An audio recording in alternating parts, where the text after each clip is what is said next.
الله الرحمن الرحيم. كنت عايز اتكلم عن ماتش سيراميكا والزمالك او الزمالك وسيراميكا.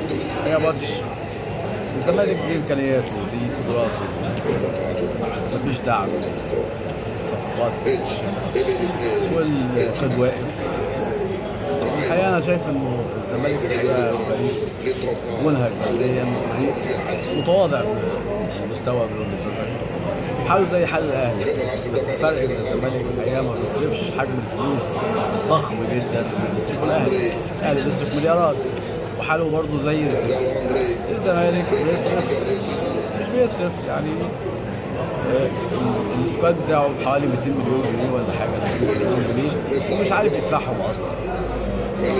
فالماتش الحقيقه امبارح كان ماتش سيء جدا، وكان متوقع ان الزمالك يبقى ماتش سيء بالنسبه له، ما يستحملش ضغط المباريات وما عندوش سكواد يقدر يستحمل بيه ضغط المباريات ده. فاللي حصل انه كان تقريبا فرقه سيراميكا بتلعب وان سايد. الشوط الاول الحقيقه سيراميكا عمل كل حاجه، الشوط الثاني برضه سيراميكا عمل كل حاجه. سيراميكا فريق اقوى، سيراميكا مخزن لعيبه الاهلي، اعراض طول في الصيف اعراض وفي الشتاء اعراض. طبعا الاهلي بيجيب حوالي 40-50 لعيب، فلازم يأيد 30 في الاخر، فبيدي اعراض لسيراميكا وزي المخزن بتاعه يعني بالعقود الثلاثيه، عشان اتحاد الكوره اللائحه بيقول 6 لاعبين بس، فهو لازم يعير 10-15. طب هيعيرهم ازاي؟ فبيعمل عقود وهميه كده على انه بقى يعني، وانه يعمل عقد تاني ان هو قال يعني بعد ما ينتهي الموسم ممكن يسترد اللاعب لو عجبه هو وكيفه يعني. فلوس كتيره بقى وبيعمل اللي هو عايزه في الدوري المصري، والحقيقه هو ما حدش بيحاسبه، ما حدش بيقول له انت بتعمل ايه. الاهلي دي طريقته ودي هتعودنا في مصر على الاهلي بيعمل اللي هو عايزه. ماتش امبارح برضه في حاجات غريبه جدا. انا ما بقولش ان الزمالك كان كويس، الزمالك كان زي الزفت ودي قدراته وهو ما يقدرش يلعب احسن من كده، لكن الحكم الحقيقه تحس انه فرحان. انا رايي ان ضربه الجزاء ضربه جزاء، انا مش هقول زي ما الاعلام التابع للزمالك بيقول انها مش ضربه جزاء، لا ضربه جزاء، مع ان واحد زيها ياسر ابراهيم على ياسر ابراهيم في ماتش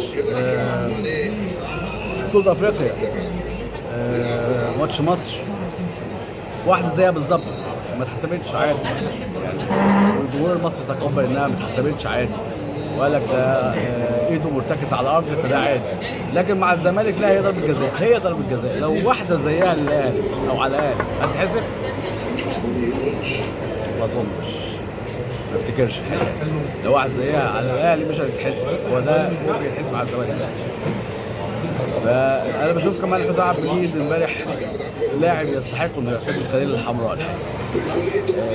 حسام عبد المجيد الحقيقه عمل ماتش زي الزفت كالعاده، وسبب في كويس، حط جول في نفسه، سبب في ضربه جزاء، بيعمل نسبة نصر كتير جدا.